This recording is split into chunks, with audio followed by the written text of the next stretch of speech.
Hey guys, and welcome back to another video. In today's video, we're gonna be reviewing the album Ride the Lightning by Metallica, their second album. Because I let y'all decide which one you wanted next, and you chose Ride the Lightning. Even though personally, I would have chosen, I don't know, freaking Injustice for All. I mean, it's literally it's my favorite album. I mean, it's such my favorite. This is the only CD I have, and it's Injustice for All. So, yeah. I'm trying to get through. We're gonna get through tracks 1 through 8. Fight Fire with Fire through the Call of Cthulhu. Was it the last one? I tried doing a similar scheme with the last video, but for some fucking reason, my editing job is so atrocious that I got a couple of them mixed up. But not only are we gonna review the main album, we're also gonna review the 2 bonus tracks that got released, which technically they got released off of their B-sides to the single, or to a couple singles on Ride the Lightning, but they got an official release by Metallica on the 1988 reissue of Kill 'Em All. So that's why in a lot of places you'll hear that their cover of Blitzkrieg and Am I Evil are off of Kill 'Em All, even though they're actually from Ride the Lightning. So we're going to review those 2 as well. So let's get started with personally one of my favorites off the album, Fight Fire with Fire. Alright, so now we're starting off with our first track on the album, Fight Fire with Fire. And the meaning of the song is essentially about, because this album was released, 1984, and at this point in history, some people might have not been alive during 1984. I definitely wasn't alive during 1984, but the Cold War was happening back since the 50s, and at this point, even though they had signed a ton of, or even though both sides had signed a ton of treaties and crap, the threat of nuclear warfare was still very real. The threat is real, and this song is about how the world would end if one side were to fire nuclear weapons, because at this point, in the 60s, both sides had adopted mutually assured destruction, meaning that if one side were to fire, the other side would retaliate, and it would end the world, to say the least, because we'd just be in a back and forth unless someone surrendered. So this song is essentially entirely about what would happen if nuclear warfare happened, because tensions were still really high. And and I really like this song because not only of its lyrics, but I just like the sound of the song. I like how, I think it's definitely a better starting song than Hit the Lights was on the Kill 'Em All, but Kill 'Em All was their first album, so I feel like they had a reason for it. And again, not to say that was that was a bad song. I would listen to Hit the Lights over Jump in the Fire, because Jump in the Fire is fucking boring. But I like the acoustic guitar intro of Fight Fire with Fire, and they would continue that pattern of the first track having an acoustic intro for, let's see here, Master of Puppets Battery had an acoustic intro, Blackened, no, not Blackened, no, I guess they wouldn't continue it for several albums. I thought they would, but no, they don't. No, Blackened does not have an acoustic intro. But again, one of my favorites off this album. Personally, it's on my favorites list of Metallica songs in general. Maybe underneath. It's a controversial opinion to say, so everyone don't go freaking berating me in the comments. But I feel like it's gonna go just slightly above Saint Anger. The song, not the album. The song, because I enjoy the song Saint Anger. In fact, I actually enjoy about half the album, because in my mind, I get past the god awful excuse of a snare. Yeah, because I just listened to the album so much that I just accepted Lars decided that he was gonna use a garbage can to play Saint Anger. My main reasons why I don't like a lot of the songs on there is because they're long and repetitive, but that's not this album. So yeah, I feel like right now, great starting song, but let's move on to the title track and see if my opinion changes on Fight Fire with Fire. Alright, so now we're on track 2, the title track, Ride the Lightning, and sorry, and the song is about how some guy got convicted for a crime that he didn't commit, which I'm assuming, considering that he's gonna be put to death, I'm assuming it's probably murder. So he's awaiting his death penalty, or he's waiting the death penalty. At first in the song he's like, "Oh man, I really don't want to die," but then after the guitar solo, and after the 5-minute mark of the song basically resets itself, he's like, "All right, you know what? Fine. I don't care if I don't care if I actually did the crime or not. Just kill me. I don't want to stay here any longer. Just kill me." And I really like the track. I mean, one problem I do see with it is I think it's a little too repetitive, especially in the middle section, with the Kirk guitar solo. I mean, I feel like it gets a little repetitive, and I don't think Kirk had to have such a long solo. I mean, yeah, it's a nice solo and all, but I mean, it gets a little bit boring. So, I mean, the song is like 6.5 minutes long. So, but I'm willing to look over that fact because of how great the song is.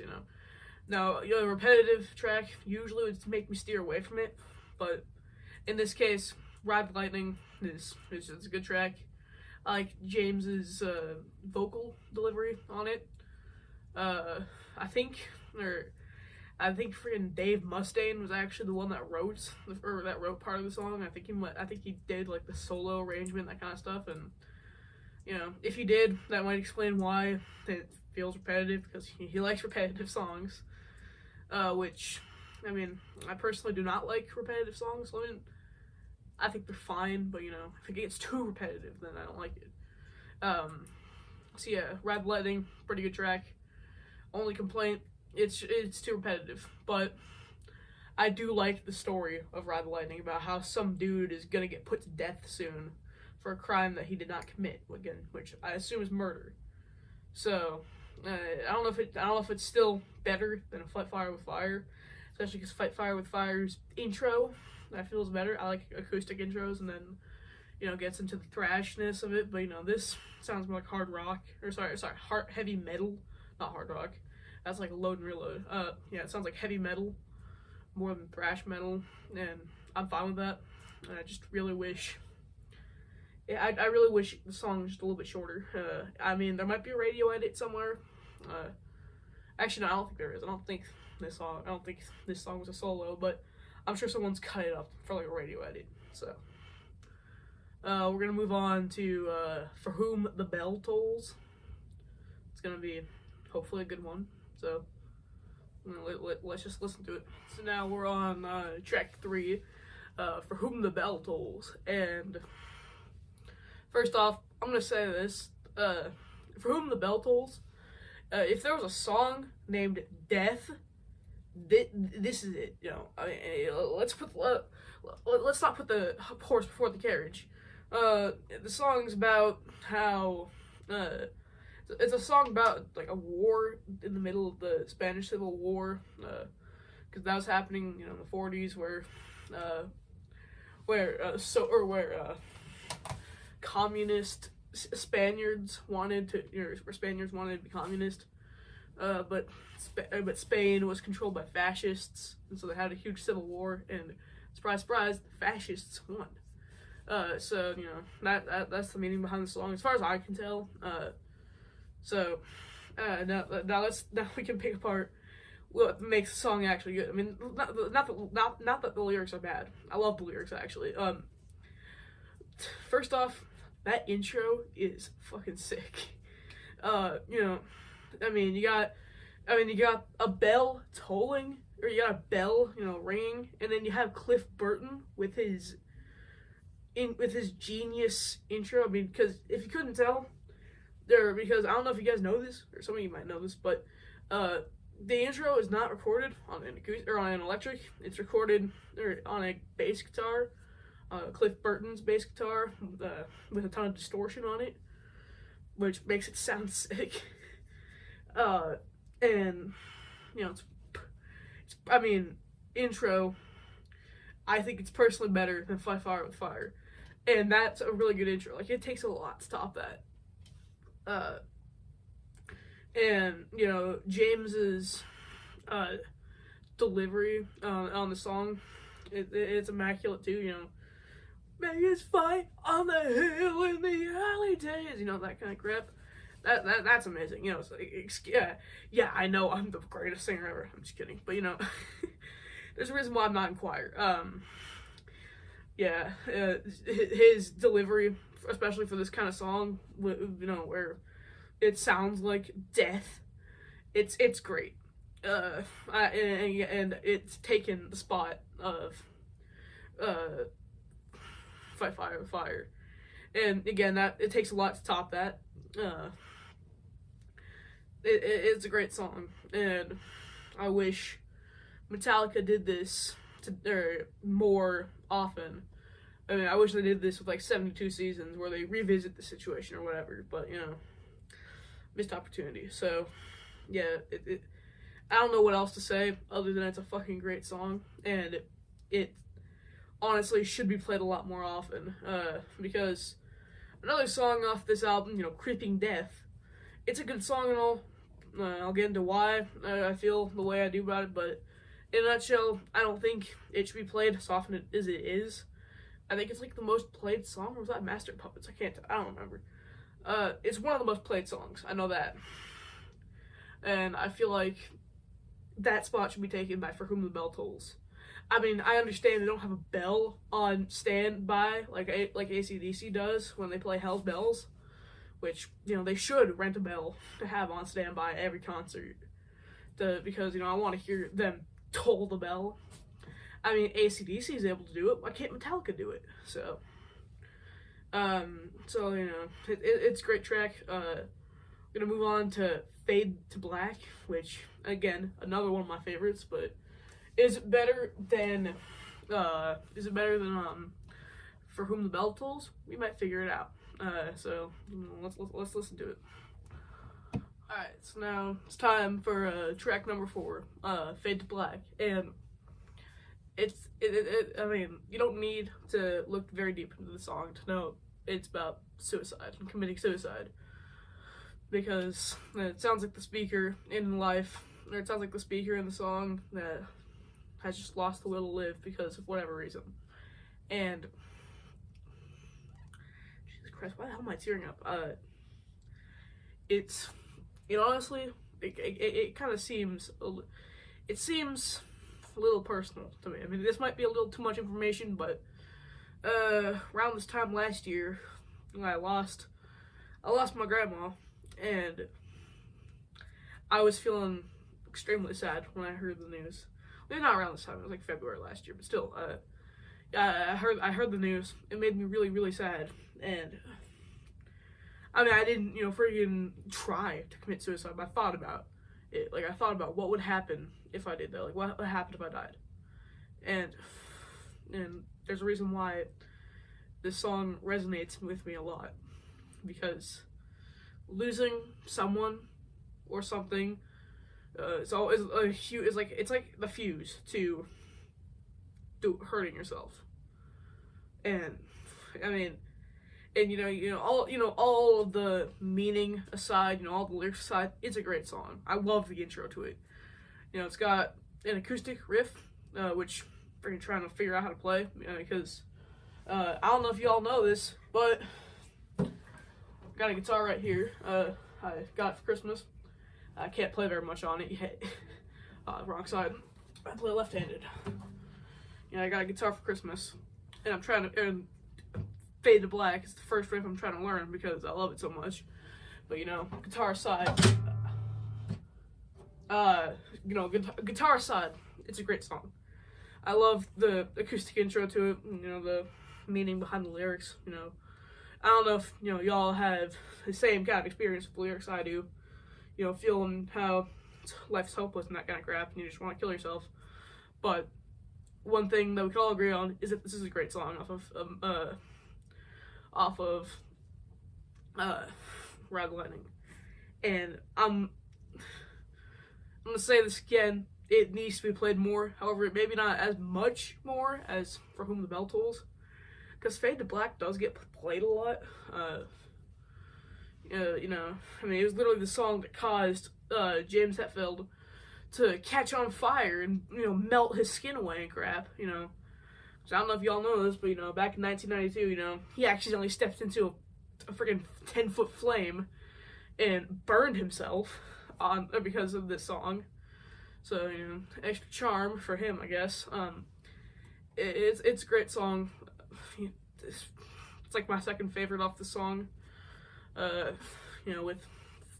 With For Whom the Bell Tolls being first, this song being second, Ride the Lightning being third, and then Fight Fire with Fire being fourth.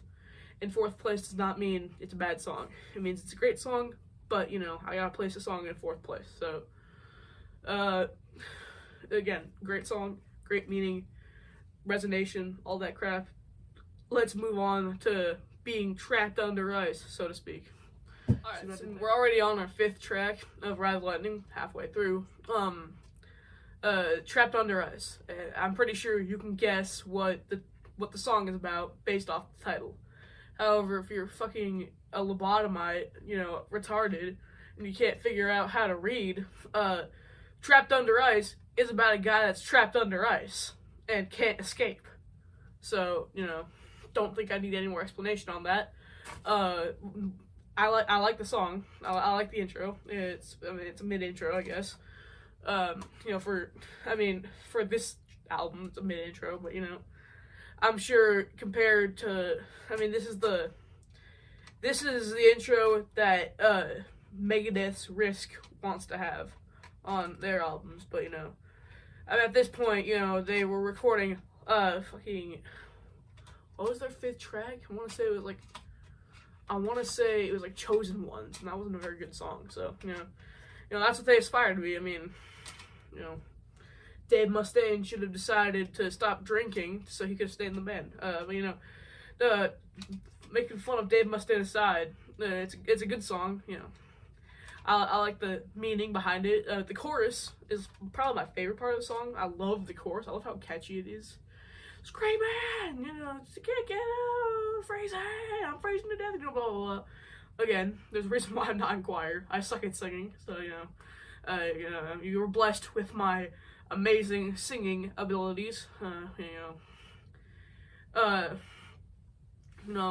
like it, it's definitely not gonna topple, For Whom the Bell Tolls or Fade to Black, but I feel like it's found a new fourth place, over Fight Fire with Fire. But again, that Fight Fire with Fire is a good song. So, just because it's in last place right now does not mean it's a bad song. It's just, I might prefer this a little bit more than that. Which means I prefer it just a little bit over Saint Anger, which again, Saint Anger, an alright album. I just really wish it was less repetitive and less all that. But we'll cross that road when we get to it. So it's time for Escape. And I don't know why I sound all freaking optimistic about it, but I haven't given Escape a good chance yet. It's escaped from my hands.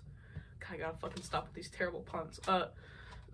Let's just listen to Escape. Alright, now we're on track 6, Escape. And boy, did it feel good to escape from the song. It's a song about living in simulation, so like some Matrix bullshit. So already it's already off to a bad start because that just sounds like a really boring. It just sounds like a really boring idea for a song. I mean, with a title like Escape, you know, they could have called, you know, Trapped Under Ice Escape, because you're escaping from the ice. So, you know, song, overall, it's really boring, actually, you know. I think, I mean, not that it's atrocious, I mean, well, at least I thought it wasn't going to be atrocious at the start. You know, at the start, it was really boring. Midway through, you know, right before the solo, the strumming gets really slow, and it's like James is strumming a deeper string, like, you know, like the low E string or the A string. And I mean, assuming he's using standard tuning on the song, which I'm pretty sure he is. And the slow, deep strumming, you know, dong, dong, dong, dong. I don't like that. It makes the song really boring. And then after, after the solo, which, even for a Kirk Hammett solo, it's really boring. I mean, or even for a Ride the Lightning Kirk Hammett solo, it's really boring, I should say, because, you know, Kirk solos got real boring after, I want to say the Black Album, maybe Load. You know, I mean, Fuels, the solo is not exactly memorable in the same way that, in the same way that, let's see here, what's a solo I know off the top of my head? I don't know.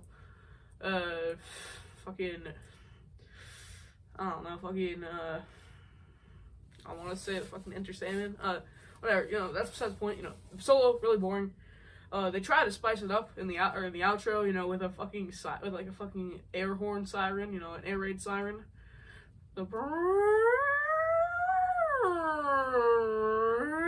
It's really boring. I mean, assuming that, I don't know why, maybe it's like some sort of fucking alarm clock type of shit, because, you know, the people are probably asleep by the song. Hyperbole, of course, but, you know, I can't stress it enough. It's a really boring song. And I'd rather listen to Jump in the Fire over this. And Jump in the Fire was also pretty boring, but at least it is a lot less boring than Escape. And I'm certainly glad I don't have to listen to it anymore. I get to move on to a halfway decent track, Creeping Death. So, let's listen to Creeping Death and see if it really is my creeping death. Because, you know, fucking diabetes, man. Probably gonna die at some point soon. Probably fucking 30 years old. My left side's done. Alright, let's... Alright, so now we're on the 7th track, the penultimate track, Creeping Death. And, you know, let's get the meaning of the song out of the way first. Like always. It's about the Black Death. It's about the Black Plague, you know, Black Death, whatever it was called, about how it got spread from Europe to, I got sent from Europe to Egypt, and and you know, they're trying to kill the Pharaoh's son, and I like the meaning of the song. I mean, certainly better than Escape, you know, oh, I'm gonna leave the Matrix. So, you know, meaning, first good thing about the song. I really do, I like the intro riff and the main riff that's played throughout the song. It's a 2-riff song, essentially, for rhythm, I think. It's really good. I really like the riffs that they wrote. But let's get to the bad things. Oh yeah, I forgot about the last good thing. The chorus is really catchy. So let it be written. So let it be written. Or whatever the fuck. You know, I should really stop singing, because my singing skills, I mean, you know, they're on the same level as Squidward's clarinet playing skills. So, you know, so immaculate. Bad parts. So, first bad thing, the song is, in my opinion, unnecessarily long. I believe, you know, it's a lot like the other tracks on Ride the Lightning. A lot of the other ones, it's just too repetitive. Let's see, 6.5 minutes, and the outro, the boring ass outro, is 2 minutes long. They really should have shortened the song up, because I don't understand why the outro has to be so long. I don't get it. They could have made it like a minute. I mean, I guess the last 30-40 seconds of the outro is pretty good. I like especially the last 10 seconds. You know, the freaking, how the freaking band is having a stroke. You know, where Lars is actually, a good drummer. Like, one of the few times he's actually a good drummer. They had three. I mean, they had three talented. Metallica has 3 talented musicians, and then they have Lars. So, the other bad part, Solo, a lot like Escape's Solo, is really boring. It was just really freaking boring. Like, they couldn't have come up with a better solo. They had to freaking copy notes from Escape. No wonder why Metallica hates Escape so much. So, Creeping Death, it's an alright song. I would definitely rather play it than Escape. Even Jump in the Fire. But, I'd rather listen to any other song off of this album or Kill 'Em All. So, I don't know what else to say about Creeping Death. Certainly should not be played as much as it is in Stadium. Because, in the Stadium, they play it so much, and I personally don't understand why they do it. Because, maybe they play a shortened version of the song, because, they don't play the entirety of every song. Justice Melody is a good example. They don't play the entirety of freaking Black End and Justice for All. What was the other one? Fucking To Live Is To Die. They don't play the entirety of those songs. They just play Justice Melody. So I feel like they should do the same thing with Lightning Melody or something like that, instead of playing Creeping Death, which I'm sure the fans would enjoy more, because we'd rather listen to the hits like Seek and Destroy and Enter Sandman and Master of Puppets, because I'd rather listen to Master of Puppets than Creeping Death. What else are there hits? Fuel, that's a pretty good one. Not to say Outlaw Torn. They don't play Outlaw Torn very much, which they should. They did play with the Symphony, the San Francisco Symphony, twice. And those are fucking great renditions, but that's a different album. So let's move on to the longest track and the final track, the final main track off of Ride the Lightning, which is The Call of Cthulhu. So, alright, now it's time for the final main track off of Ride the Lightning, The Call of Cthulhu. Now, this song is based off of a book called The Call of Cthulhu, which in turn is about a mythical god-like entity, with powers of like fucking God himself. And he gets angry and some shit, and you can hear that in the song, because several times throughout the song, we have guitar screeching, which sounds like some fucking demonic it sounds like some fucking demonic alien screaming, which I guess is the whole point. And so in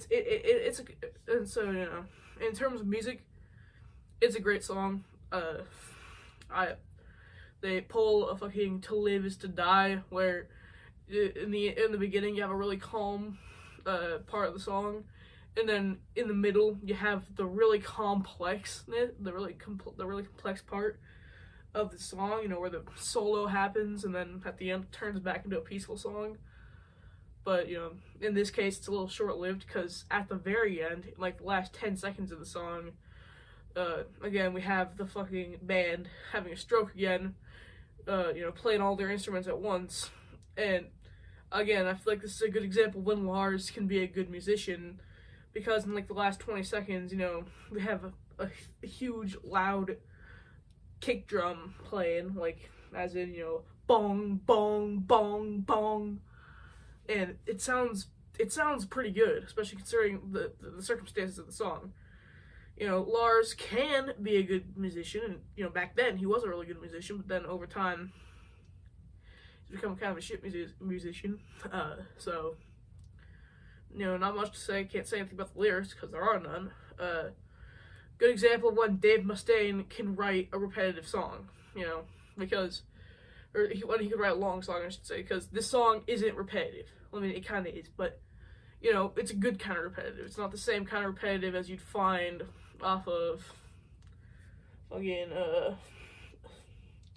let's see here, I don't know, Red Lightning, which is pretty repetitive. It's a good kind of repetitive. And when he was writing the song, he was able to keep the song interesting. Like, instead of using like 2 main riffs, he has like 10 written. Well, I don't know about 10, but, you know, I'm just giving an arbitrary number, and I'm glad. So, you know, overall, great song. Let's move on to the bonus tracks, which, I'm going to start off with Am I Evil first, because that's the longer of the two. Originally released by Diamond Head back in 1980, so, and Metallica has played this live like a million times, but they've also played it live with the other 3 musicians, you know, the 4 horsemen of musicians, of thrash metal, I should say, not just any musicians. You know, the 4 horsemen of the thrash metal, you know, have played this live. Played him, they played in Sofia back in like 2011 or so,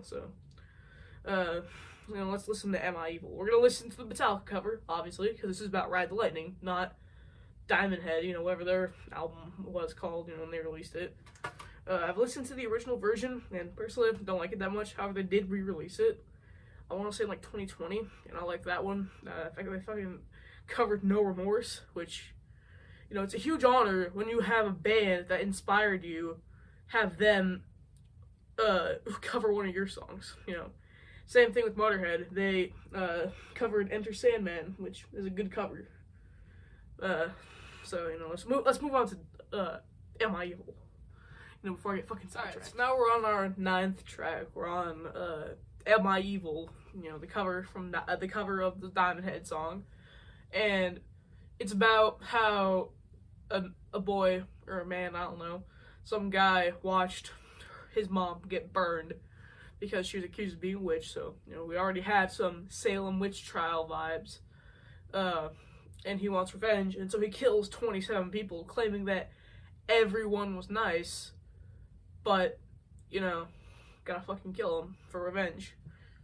And, you know, that's pretty much the premise of the song, and, you know, he's like, am I evil? Even though, yeah, you're fucking evil for killing 27 people that had nothing to do with your mother's death. That's pretty fucking evil. So to answer your question, or to answer the song's question, literally said in the title, yes, you are. Music-wise, it's pretty repetitive. There isn't much in it to freshen it up a little bit. I mean, luckily, there's just enough to where it doesn't make it boring to listen to, but there's a reason why Metallica never plays it in its full entirety. They usually play only like the first 5 minutes of it or so, you know, through the solo, and then that's it. They usually don't play till the end, as far as I can tell, which, completely understandable. It's an 8-minute song, you know. I don't understand why you would want to listen to 8 minutes of the same thing, which, because again, you know, Metallica didn't write this, Diamond Head wrote it, and I guess they've never really heard of making something fresh to keep your audience listening. I mean, again, it's not a bad song, but, you know, this song technically does fall under Garage Incorporated, though, because I'm listening to the Garage Incorporated version since they didn't release it with Ride the Lightning, maybe the expanded version, but I didn't listen to that. So, for Ride the Lightning, I want to say it's about 3rd or 4th place. Garage Incorporated, I don't know, I'll rank it if I ever decide to come around to reviewing the album. And now we're on our final track, Blitzkrieg. Yes, the Blitzkrieg. Can we survive the Blitzkrieg? Alright, now time for my final track on this album. It's Blitzkrieg, sorry. God, I'm so fucking tired that my brain decided to stop working. So, Blitzkrieg. Originally performed by Blitzkrieg, I believe in 1981. was when they released this track. I might be wrong though, so you know, I don't have it memorized off the top of my fucking head. So the song is about the war tactic of the same name, Blitzkrieg. And Blitzkrieg is where Blitzkrieg was used a lot back in World War II, where Nazi Germany would send a bunch of refugees towards their enemy, you know, the UK and the rest of Europe, and you know, to slow down the enemy. And then they would take two of their armies, surround the enemy, and encircle them. That's how Blitzkrieg would work, and they'd continue doing that to win. That's how they won a lot of wars. And so, you know, can we survive the Blitzkrieg? I mean, they're not using it in this case of World War II, but instead, you know, aliens or some shit. You know, that's how they're using Blitzkrieg, and, you know, that's what the song's about. In terms of how I liked it a lot. In fact, I think it's actually my favorite. In fact, I think it might actually become my favorite off of Ride the Lightning. Well, off of Ride the Lightning is a term I'm using very loosely, because if you want to get real technical, it's not off of Ride the Lightning. It's off of a couple singles that were released from Ride the Lightning, you know, B-sides. It's a great track. I really do wish it had more lyrics to it, because literally like half the song is just the solo, and you know, I guess that is fun. The solo isn't, I mean, it's not anything too remarkable. It's a solo. I mean, it's not as bad as Escape, which, you know, I mean, it's our fucking Meg Griffin of this album, you know, just like the same way as Jump in the Fire was for Kill 'Em All. So it's a great track. Just really wish it had more lyrics to it.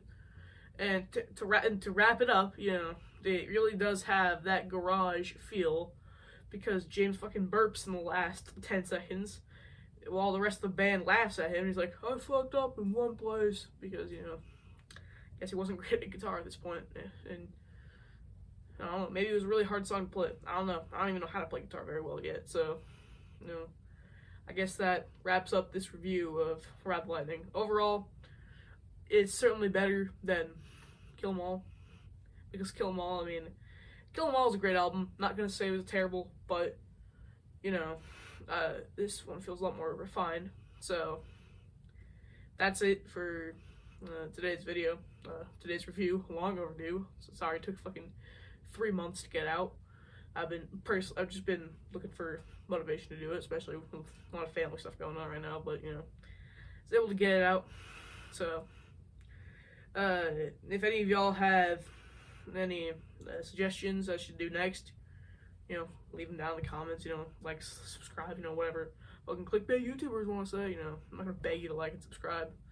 So, you know, I'll see y'all later in the next review, maybe. I don't know. Bye.